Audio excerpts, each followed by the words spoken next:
Here are 101 facts about Volkswagen and Škoda since they don't deserve their own video. Number 1. The best-selling Volkswagen of all time is a sausage. Seriously, VW makes and sells their own sausages, and they even have their own official VW parts number. Oh, but it doesn't end there. In 2019, they sold more sausages than cars. That's over 11 million sausages. Number 2. VW gives you the option to control the pitch of your car's backup warning. And like that over-attention to detail wasn't already German enough, they went through the trouble of harmonizing the changes between the different pitches so you could play songs as you're scrolling through. Number 3. You know how Germans are notorious for their sense of humor, or lack thereof? Well, a couple of years ago, Volkswagen became a perfect example of what we just said. You see, back in 2021, a document was leaked suggesting that Volkswagen was going to change their name to Volkswagen as a way to show their commitment to electrification. Now, initially, people were skeptical of the legitimacy of that document. That's until VW actually confirmed it to media outlets, causing everyone to run that story, making headlines globally and raising VW's stock price. But just as everyone was praising VW for their bold move, they came out and said, "Psych, it's just an April Fool's joke." And everyone went bananas. Because not only did VW get the media to publish a false story by lying to them, they also cost a lot of people a lot of money due to this prank's effect on their stock prices. Now I know what you're gonna say, it's not VW's fault that people haven't learned to catch an April Fool's joke, but it absolutely is, because VW leaked that document in March, a full month before April Fool's Day. And like that wasn't enough, the geniuses at VW had the employees use Volkswagen internally. Immediately after VW's statement, the SEC launched a full-blown investigation for potentially misleading their investors, and it's still ongoing. Now, whether this was a good prank or not, I don't know. All I know is that nobody won. Number 4. In 2016, Volkswagen ditched their already extremely creative slogan of Das Auto, which means the car, and replaced it with Volkswagen. Yes, they swapped a slogan for their own name. Talk about thinking smack dab in the middle of the box. Number 5. In the early 30s, Germany's angry painter dude noticed that most of his people didn't have cars. In fact, at that time, only 20% of the population could afford them, which is when he decided that Germany needed to start building cars that his people could afford. Soon after, in 1937, he established Gesellschaft zur Verbreitung des deutschen Volkswagens mbH, which was thankfully renamed to just Volkswagen, meaning the people's car. He then called up his BFF, Ferdinand Porsche, and told him to build a cheap, economical, reliable car that was easy to work on. With death as an incentive, Ferdinand quickly delivered with the Type 1, aka the Beetle, which was unveiled to the public in 1938, becoming an instant hit with its $400 price tag. But before it could become a full-scale production car, World War II broke out in 1939, and Volkswagen started exclusively making war vehicles using forced labor from concentration camps. That's why they bombed the shit out of it in 1944, effectively halting its production. After World War II had ended, the British took control of the Volkswagen factory, which was in pretty bad shape, so they began preparations to dismantle the factory as part of war reparations. That's when Major Ivan Hurst discovered a pre-war prototype of the Volkswagen Beetle in a remote workshop on the site. Recognizing its potential, Hurst took it up the chain of command, presenting it as a solution for the shortage of light transport vehicles in Germany. Hurst soon got the green light from the British headquarters, and the Volkswagen factory immediately began production in 1945, before the factory was even rebuilt. Like, the factory had giant missile holes in the ceiling. Anyways, in the first year, the factory was able to produce 55 cars, which wasn't much, but it was enough for Hurst to optimize production to the point where they were making over 1,000 cars a month. And that's how VW was given a second chance at life. Number 6. The Beetle was specifically designed to be airtight when the doors were closed, meaning it was buoyant and could float on water. Number 7. In the early 70s, a group of VW engineers approached the board with the idea to build a sporty version of the Golf, but they were turned down because VW's board of directors didn't see a market for it. So naturally, the engineers built it anyways, by working in secret after hours, I assume with a sausage in one hand and a beer in the other. A couple of months later, the prototype of what they called the Golf Gran Turismo Inicion, GTI for short, was ready. And with a finished product, they went to the board again. And to their surprise, the higher-ups were really impressed, and they fell in love with the small little go-kart, immediately approving the project and putting it into production in 1976. Number 8. The 2001 Volkswagen Phaeton had 2 levels of zoom for its visor's mirrors, which is something I never knew existed, but makes lots of sense. Number 9. When you buy a VW, you have the option to pick it up directly from their factory in Wolfsburg. And if you decide to do that, VW will tow your car to their parking structure, ensuring that the odometer actually reads 0. But that's not the coolest part. The coolest part is the parking structure itself, which is a 48-meter tall glass tower that can hold 200 cars. It's also recognized by Guinness World Records as the fastest automated parking structure in the world, meaning you won't have to wait too long for your baby. Number 10. If any Volkswagen detects its driver has passed out or lost consciousness, it will try to wake them up by tightening the belt and jolting them in their seats. If that doesn't work, the car will quickly brake 3 times. And if even that also doesn't work, it will pull off to the side, call the cops, and blare the horn to catch people's attention. Number 11. In the 50s, Volkswagen was trying to become a competitor in the US market, but that was more challenging than you'd think, because their Beetle was tiny compared to the massive boats Americans love to drive, which was an issue because Volkswagen couldn't afford to build a car of the same size. That's when they decided to get creative by launching their Think Small campaign, where they embraced their size instead of fixating on it, by making jokes on the car's expense with ads like, "Presenting America's slowest fastback. It makes your house look bigger. Live below your means." And my absolute favorite, "Women are soft and gentle, but they hit things," which is wrong on so many levels. Like they would legit get canceled for something like that nowadays. But anyways, this was more than just a funny campaign, since it was the first time a big company decided to not take themselves so seriously. And it was so successful and became such a massive hit that it changed how companies advertised their products across multiple industries, especially in America. Number 12. The idbuz has an image of an idbuz under an umbrella, which can only be seen when you turn on the rear wiper. Number 13. In the 60s, parents who could prove their child was born in a Beetle received $100 in savings bonds from VW. This very weird and random campaign ran from 1964 to 1973, during which over 200 children were awarded. Now, how the parents were able to prove the birthplace, I have no idea. Number 14. Most Škodas come with built-in umbrellas and ice scrapers, which is really convenient. Number 15. In 2008, Volkswagen became the most valuable company in the world for just one day. It's a bit complicated, so I'll try to make it simple. Back in 2005, Volkswagen wasn't doing all that well, and they were in fear of a hostile takeover.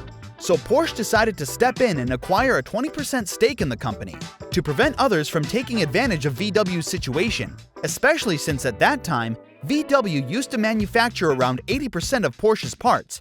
But despite Porsche's acquisition, Volkswagen stock prices kept on falling from being shorted in Wall Street. By the way, shorting is when someone bets against a stock, basically betting that it will go down.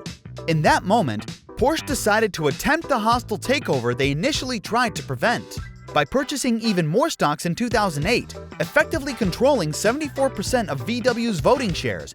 This move initiated a massive short squeeze, which happens when a stock's price rises unexpectedly, forcing those who bet against it to buy it back at a higher price.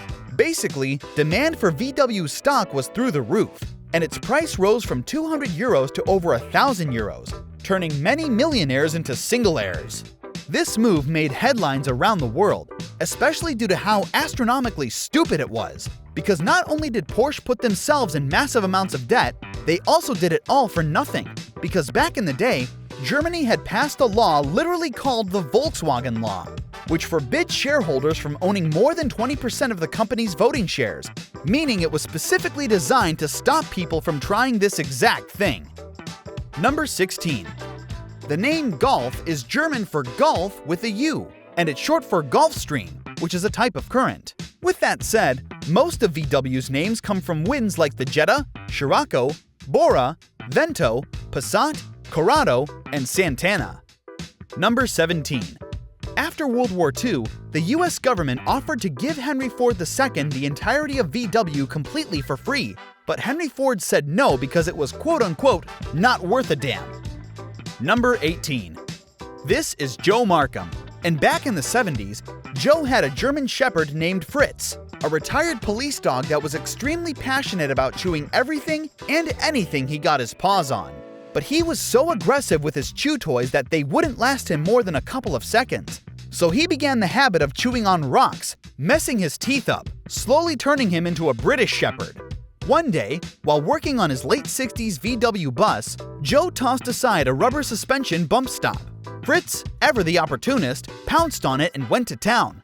But to Joe's amazement, the part held up against Fritz's assault and quickly became his favorite chew toy. And that's when Joe had a light bulb moment and began working on a prototype chew toy using the same material as the VW bus's bump stop. 6 years later in 1976, the final prototype was ready, and he showed it to his friends, one of whom jokingly said it looked like King Kong's earplugs, and thus the Kong toy was born. Number 19. The designer of the Beetle's air-cooled engine, Franz Reimspice, was only paid $20 for his work, even though his engine and his air-cooled design sold over 20 million units worldwide. Franz also designed the famous VW logo for just 100 Reichsmarks, which was about $40 at that time. Number 20. VW's cars will automatically turn on the air recirculation mode when you go into reverse, so you wouldn't inhale your own exhaust fumes. Number 21.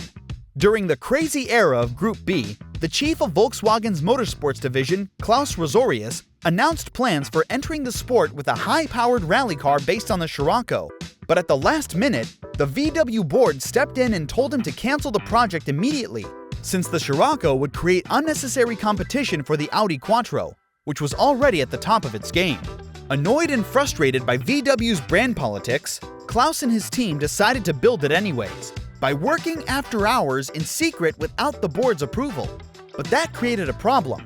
You see, working in secret meant that Klaus and his team didn't have any money to develop a powerful engine or an all-wheel drive system. It also meant that they couldn't ask Audi for parts since it would raise questions.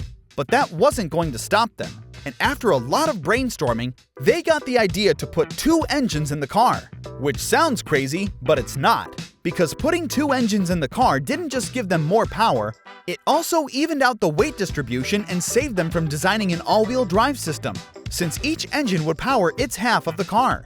After a couple of months and a lot of beers, the team had a working prototype called the Scirocco Bimotor, which had 2 110 horsepower 4-cylinders, putting out 220 horses.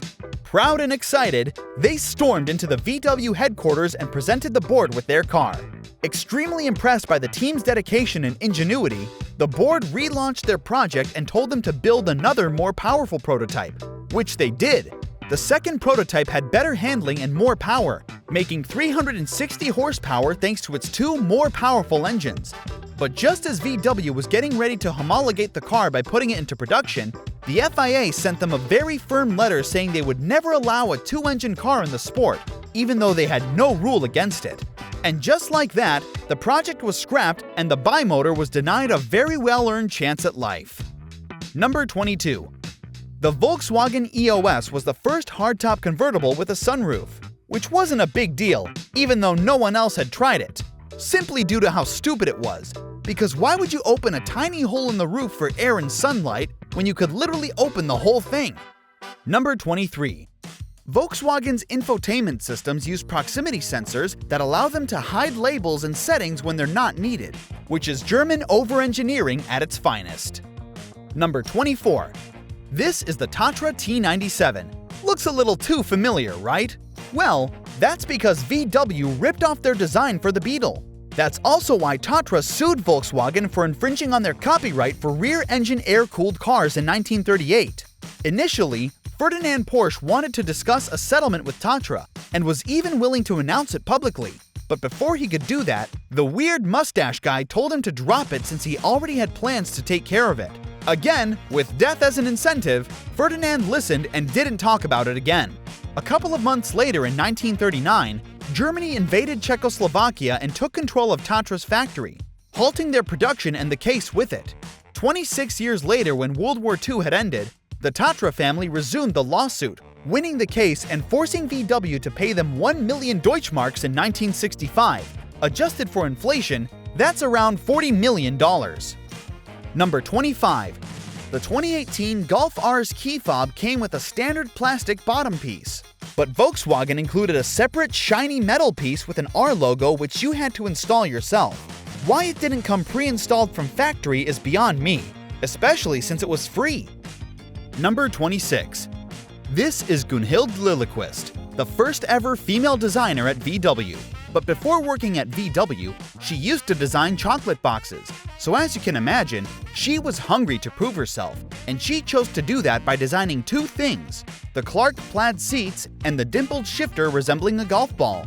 Initially, she was ridiculed for her designs, but as we all know, those two things have now become the Golf's defining features. Number 27. Volkswagen introduced the Mark III Polo in 1994, which was a big upgrade from the last generation, especially when it came to customizability due to its modular construction. And one day, as the VW marketing team was trying to come up with a campaign to showcase the car's versatility, a bunch of trainees came up with the idea to create a multicolored version with the tagline, "Small can be so versatile." Initially, Volkswagen only created 10 units known as the Harlequin to be used as promotional tools. But to their surprise, the public loved it, and there was a lot of demand, which is why over the years, VW built over 3,800 units of these wacky little tools. Number 28. Apparently, when Brazil was being run by dictatorship from 1964 to 1985, Volkswagen helped them capture and torture VW employees who were members of the opposition through illegal wiretaps and spying operations conducted by VW's top Brazilian officials. And like that wasn't already bad enough, VW allegedly used their government ties to falsely label union members as traitors, basically having them tortured to protect their own interests. Decades later, VW was sued for their illegal operations, with them later reaching a settlement in 2020. Number 29. DSG farts.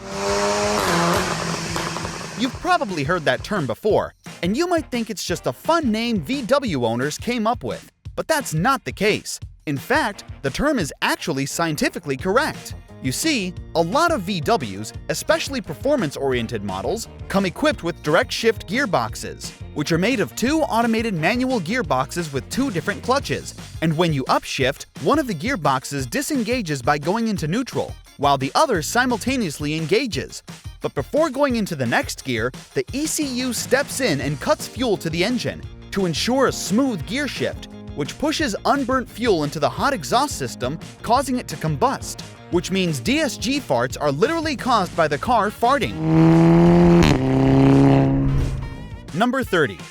The original Beetle was heavily tested to make sure it was as durable as possible, using the jankiest testing machine I have ever seen. And yes, this is an actual machine that was built specifically for testing. Number 31. With 650,000 employees, Volkswagen is one of the largest employers in the world, and they have more employees than DHL and UPS. Number 32. Now over the years, we've seen a lot of crazy prototypes and concepts, but I don't think any brand has made a prototype as crazy as this one. Ladies and gentlemen, you are currently looking at a W12 VW Golf. I'm not joking. VW built this car in 2007 simply to show off what they can do, which apparently is a lot, because this car was seriously impressive, since it made 650 horsepower thanks to its twin turbocharged 12-cylinder. Yes, they turbocharged it. And not only that, they also moved the engine to the back and made it much wider, since that's the only way it could fit. Now obviously Volkswagen only made one unit, but that was enough for that car to shake the entire industry when it was unveiled. Number 33. In 1960, brothers Tom and James Monahan scraped together $900 to buy a little pizza joint called Dominic's. After just 8 months, James decided that the pizza life wasn't for him, and he gave Tom his 50% share of the business in exchange for Tom's Beetle. Fast forward to 1998, Dominic's Pizza had become Domino's Pizza and was sold by Tom for about $1 billion, which technically means this car is worth around $500 million. Number 34. In the early 2000s, Volkswagen decided to finally enter the SUV market with the Touareg, but they had a really hard time selling them because not only was it really expensive, it was also very complicated and bad on fuel. So they decided to address that issue in 2003 by slapping a 5-liter V10 twin-turbo diesel in the damn thing, which made it powerful enough to tow a Boeing 747. That's 155 tons. But despite its power and cool factor, the Touareg V10 TDI did not sell. So 3 years later in 2005, VW threw a 6-liter W12 in it. I know it's stupid, but you gotta give them props for sticking to their guns. Number 35. The massive 10-meter-high, 15-ton Mercedes emblem on the Europa Center in Berlin was once powered by an air-cooled Beetle engine. Number 36. Volkswagen has a super-secret test track called the Aralesien, and it's located 18 kilometers north of their Wolfsburg factory. But it's not some normal run-of-the-mill test track. No, sir. It has 96 kilometers of paved roads with an 8.7-kilometer straightaway, which is so long you can't see the end of it due to Earth's curvature. This track was built back in 1968, with its location being strategically chosen due to its proximity to the East and West German border, making it a no-fly zone during the Cold War, meaning VW never had to worry about anyone spying on them. Number 37. Okay, so you've all probably heard about Volkswagen's Dieselgate scandal in 2015, where they falsified emissions data making their cars seem cleaner than they actually were, which was a terrible thing. But with that said, the way they cheated was seriously impressive. You see, back in 2009, emission restrictions became very strict, and the only way VW could meet those restrictions was by dumping a lot of unburnt fuel into their exhaust systems, because diesel cars have a device called a NOx trap, which traps harmful gases like nitrogen oxide when it's drenched in diesel. Now, the NOx trap is great when it comes to saving the environment, but it's not that great when it comes to fuel economy. That's why Volkswagen decided to cheat that device by installing a defeat device, which would utilize the NOx trap during testing and bypass it during normal driving conditions. But wait, how does that car know when it's being tested? Well, the defeat device was very sophisticated, and it would monitor the car's throttle input, speed, steering inputs, and even atmospheric pressure to decide if it's being tested or not, which was very smart. So smart that no one knew it existed up until 2015, when a couple of college students found and disabled it. And as it turns out, VW's emissions were 40 times worse than what they had claimed. This story immediately made the headlines, causing VW stock to drop by 35% in just one day, with their CEO stepping down soon after. Oh, but we're not done. By 2020, Volkswagen had paid over $33 billion in settlements and buybacks. The Dieselgate scandal hurt VW so much that they still haven't fully recovered from it 10 years later. Number 38. If you own a classic VW, you can purchase an official birth certificate from Volkswagen for just 65 euros. And it includes information like the original paint color, manufacturing date, port of entry, and a lot more. Number 39. The name Tiguan is a combination between tiger and iguana, which is very confusing since those two literally have nothing in common, like zero. Number 40. This thing is the Volkswagen Thing. Like, that's its official name.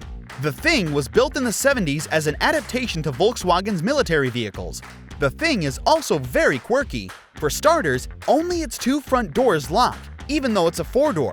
Its floor is made out of wood that you can just take on a walk, and it has a massive windshield wiper motor that sits directly in your line of sight when the windshield is folded. But my favorite part about the Thing is that it has a massive hood, even though its engine is located in the back. And don't be fooled by its size, the frunk is tiny. Number 41. The world record for most people to fit in a Beetle is 20. How? I don't know.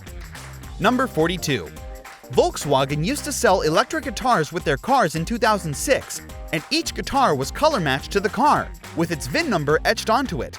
They also came with a special attachment that allowed you to connect it to the car's stereo system. Number 43. The 1955 Karmann Ghia, which was VW's attempt at a not-so-sporty sports car, used the air from its spare tire to operate the window washers, because apparently, Volkswagen couldn't figure out how to put a washer motor in the car. And yes, if you enjoyed having a clean windshield, you had to reinflate your spare tire every now and then. Number 44. You know how a lot of success stories like Microsoft and Apple started in garages? Well, both Nike and Ben & Jerry's started in VWs. Number 45. Most VWs, especially the older ones, won't let you spray the windshield cleaner if your sunroof is open, so you wouldn't get wet. Number 46.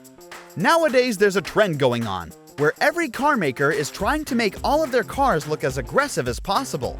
Hell, even the Corolla is now aggressive. And to be honest, it's getting corny at this point. That's why Volkswagen has officially announced that they will try to make their cars as friendly as possible. Number 47. A couple of years ago, a former Volkswagen employee leaked 50 hours of secretly recorded meetings, where VW was trying to get rid of its part suppliers for Seat. And in those audio recordings, Volkswagen was allegedly trying to damage and intimidate the Russian-based company by using their ties in the Kremlin. Now this was a massive stink for VW, since it was super illegal. But before this trial went to court, the VW employee was mysteriously found dead in a car fire, with his death being ruled as a suicide. Now I'm not pointing fingers or anything, but I've never heard of anyone committing suicide by burning themselves alive in their own car. Oh, and by the way, that same employee's house mysteriously burned down while he was out. Number 48. Every VW comes with emergency rain ponchos. Number 49. When Volkswagen started producing cars again after World War II, they ran into a problem. They didn't have anything capable of transporting their workers to and from work, except for their flatbed Kubelwagens, which were definitely not safe for the people riding in the back. That's when a man by the name of Ben Pon got the idea to build a minibus by moving the cabin to the front and covering the flatbed to provide shelter from the elements. And that's how the VW bus came to be in 1950. Number 50. Unlike other brands, Volkswagen hasn't had many appearances on the big screen, except for the Herbie franchise, which centers around a 1963 VW Beetle that comes to life. Now Herbie is very lovable and cute, to most people, but to Volkswagen, he was a dangerous liability, and they threatened to sue Disney if they didn't remove their badges, meaning that for the first installment, Herbie wasn't officially a Beetle. But after the cute little love bug became a massive hit, VW suddenly wanted to be a part of the franchise and publicly endorsed them, reinstating Herbie as a Beetle. Number 51. Volkswagen owns a German football club called VfL Wolfsburg. Number 52. Heaters are great. I don't think anyone would argue with that, especially during winter. But heaters are a big problem when your engine doesn't have coolant, which is necessary to heat the air up. But despite having air-cooled engines, Volkswagen managed to equip their cars with heaters in the 60s by funneling air through a special chamber around the exhaust system, which was really smart. Don't get me wrong, it didn't work all that well and it was definitely not safe, but it was still really smart. Number 53. Volkswagen's Wolfsburg factory is the largest car factory in the world. It's 70 million square feet and it employs over 60,000 people. That's around 50% of Wolfsburg's population, which is quite fitting since the city itself was created for VW's factory workers in 1938. Number 54. The Volkswagen Phaeton was so well insulated and its windows were so thick that most of their owners constantly complained about their garage door openers not working inside the car. Number 55.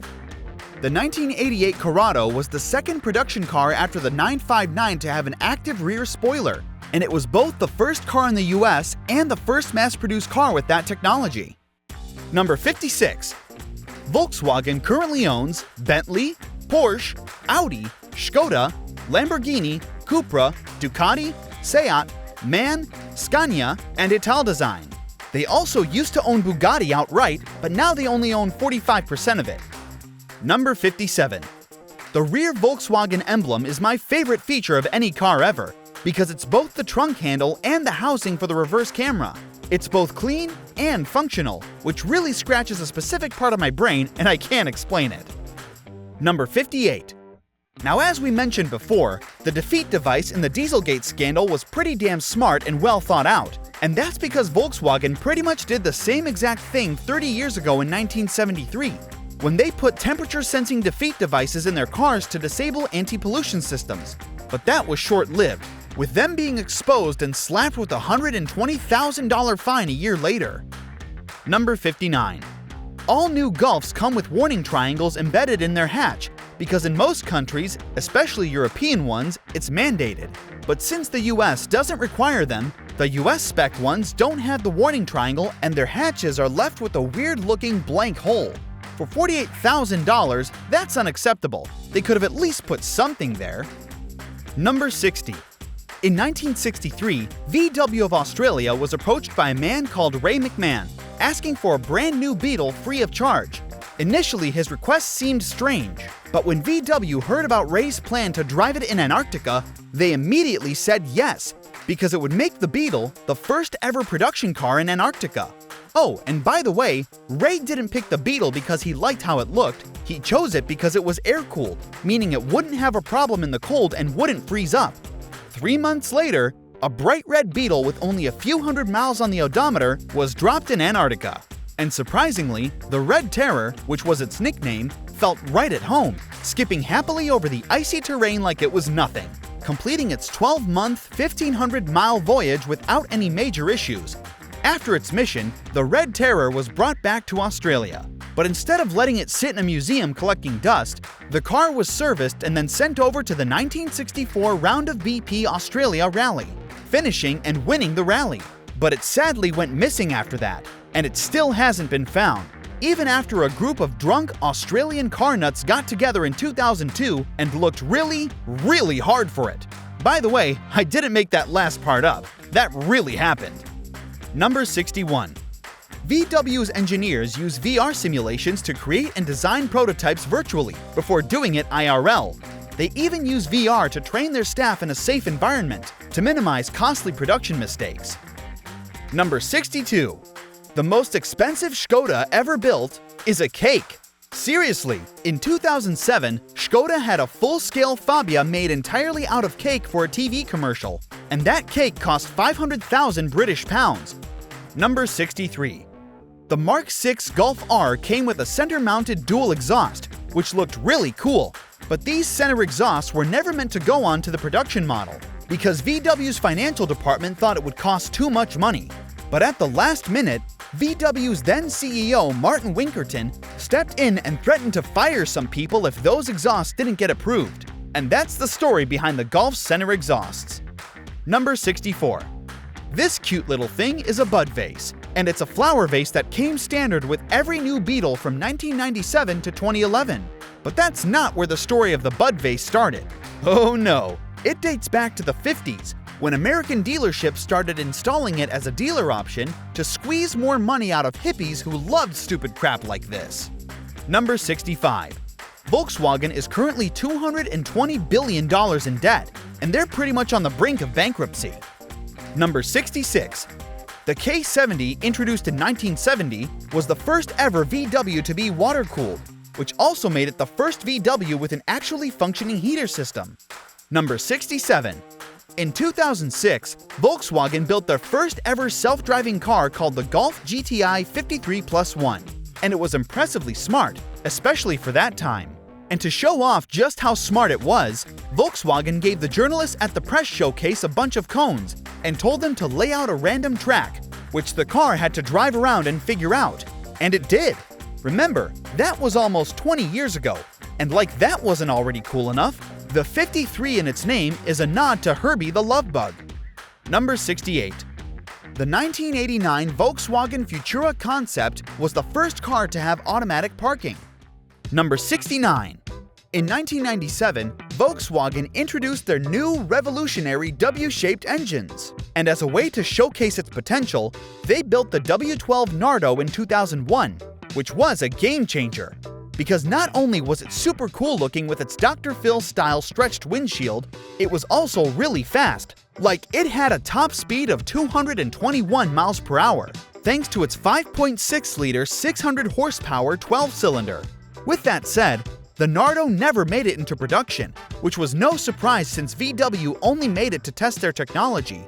Basically, It was a toy that helped them build the Veyron, effectively making this one of the most important cars in Bugatti's history. Number 70.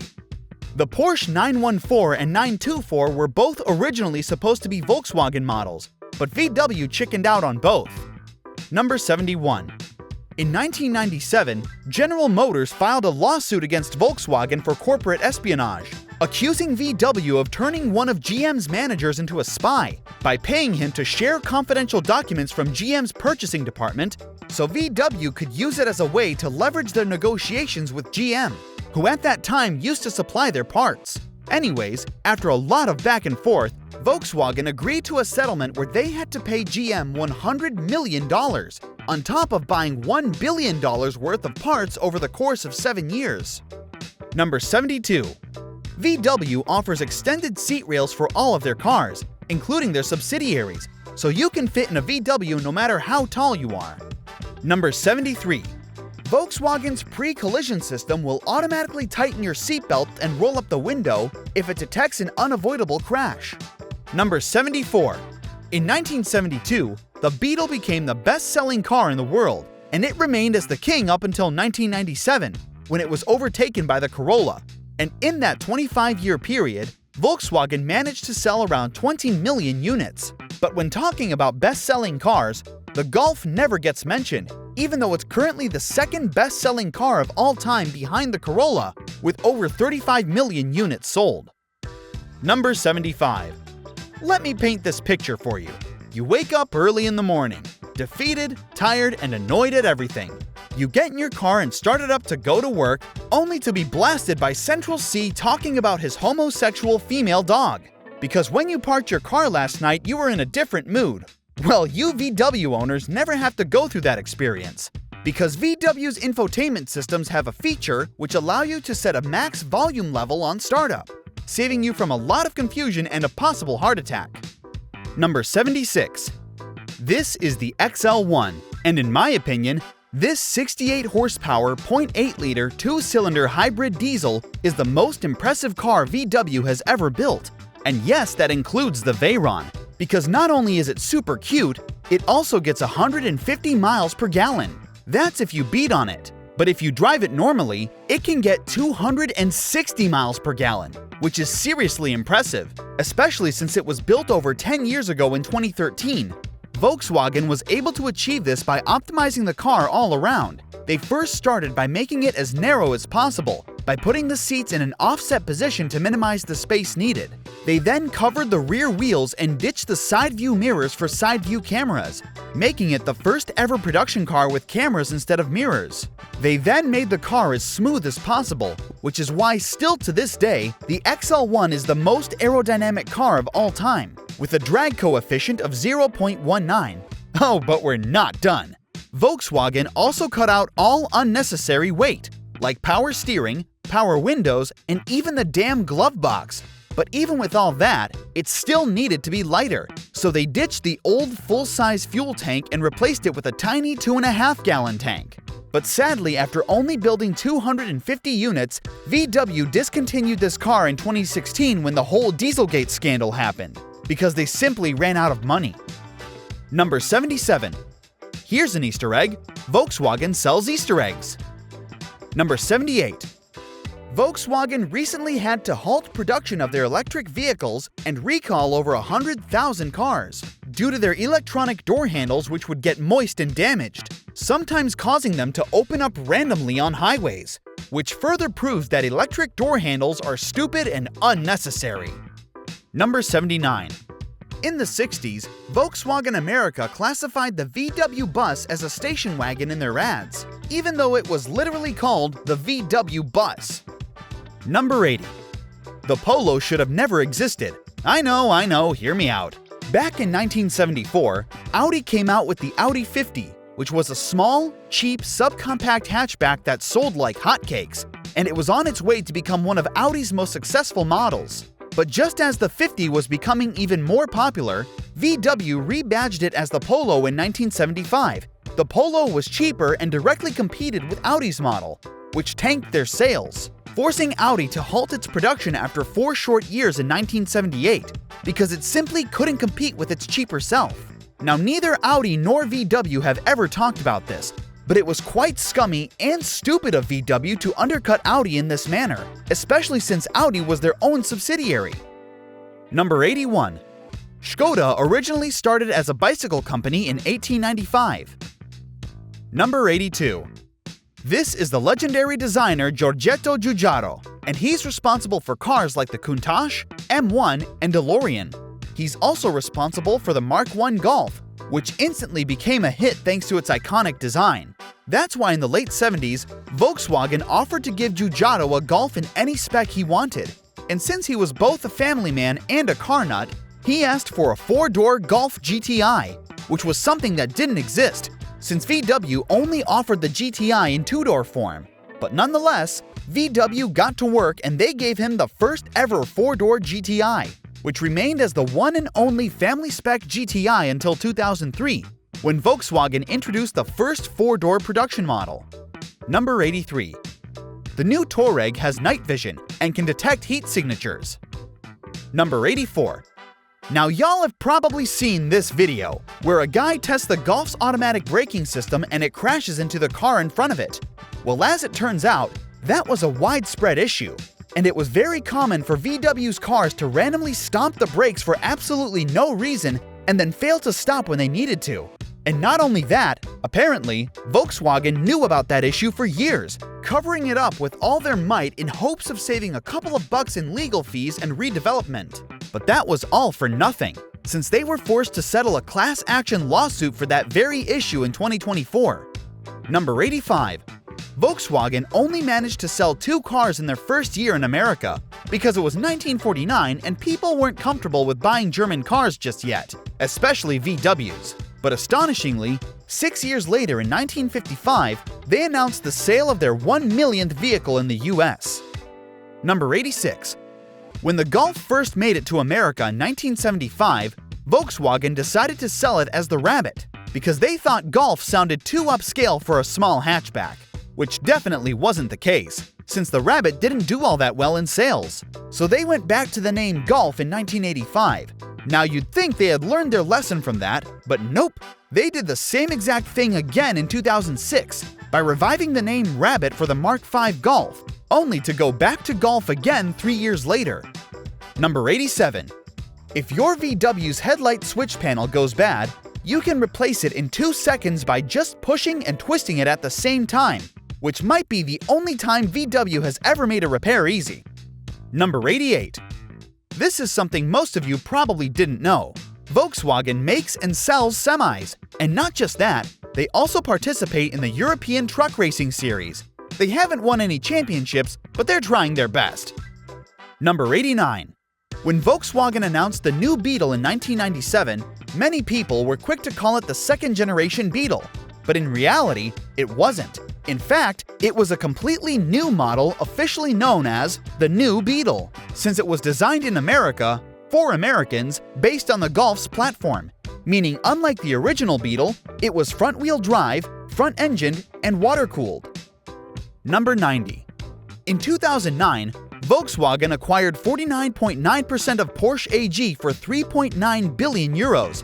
3 years later in 2012, they acquired the remaining 50.1% for $4.5 billion, officially making Porsche a part of Volkswagen, meaning that VW purchased Porsche for just $8.3 billion, which is less than the $10 billion Porsche lost in their failed 2008 takeover. Number 91. Volkswagen was the first company to 3D print their metal, and they've been using 3D printing in their manufacturing process since 2020. Number 92. During World War II, Mr. Tweaker asked for an amphibious vehicle, and since nobody dared to tell him no, VW built the Type 166 Schwimmwagen in 1942, which was a surprisingly useful war vehicle, since it could easily float while carrying 4 soldiers thanks to its one-piece underbelly, and it saw heavy use by the German military. It was so popular that Volkswagen built over 15,000 units in just 2 years. And when the war was over, the Type 166 became a favorite among duck hunters, since it was both cheap and practical. And by the way, it's still, to this day, the most produced amphibious car in the world. Number 93. If you ever get the chance to sit inside a Mark IV Golf and start smelling crayons, don't worry, you're not having a stroke. It's just the sound-deadening material that Volkswagen used in their Mexico plant, which would degrade after years of being exposed to heat. Number 94. The idbuz has play and pause on its pedals. Number 95. Volkswagen is currently working on developing a flying car because they think it's the future. Their bankruptcy thing makes a little more sense now. Number 96. The last ever original Beetle rolled off Mexico's assembly line in 2003, meaning the Beetle was in production for 65 years, making it the longest-running and most manufactured car of a single design platform ever. Number 97. New VWs will pop their hoods if they hit pedestrians to soften the blow. Number 98. In August 2024, Bob Thiessen from the Exploring the Unbeaten Path YouTube channel found an abandoned salt mine in Switzerland filled with dozens of classic Beetles, Golfs, Polos, and much more. But the weird thing is, nobody exactly knows who put those cars there. I mean, there are theories, but they're not concrete. And to make it even weirder, one of the cars had an expired tag from 2018, meaning they were recently placed there. Let us know if you have more info on this. Number 99. The Phaeton was the first production car with 4-zone climate control. VW really wanted to prove something with this car. Number 100. In the movie Fight Club, both Brad Pitt and Edward Norton insisted that the new Beetle needed to be one of the cars they smashed up in the movie because they both genuinely hated it. Number 101. When the Volkswagen Corrado was first introduced in 1988, it had a supercharged 1.8-liter inline-six that made around 160 horsepower, which wasn't bad, but it wasn't good enough for a sports car, and its lack of power was the reason behind its poor sales. But instead of giving up on it, Volkswagen decided to double down by giving it more power, which presented two problems. One, VW's existing four-cylinders weren't built to handle too much boost, and two, the Corrado's engine bay was way too small for a conventional V6. So they decided to build a six-cylinder that would occupy the same space as a four-cylinder, by basically mashing the cylinders close to each other. And the result was the now famous 2.9-liter 190 horsepower VR6, which was so good that it put the Corrado ahead of all of its competitors. It also sounded amazing. But the engine still didn't reach its full potential until tuners got a hold of it. And they found out that the VR6 could handle ungodly amounts of boost. From that point on, the VR6 was known as the German 2J.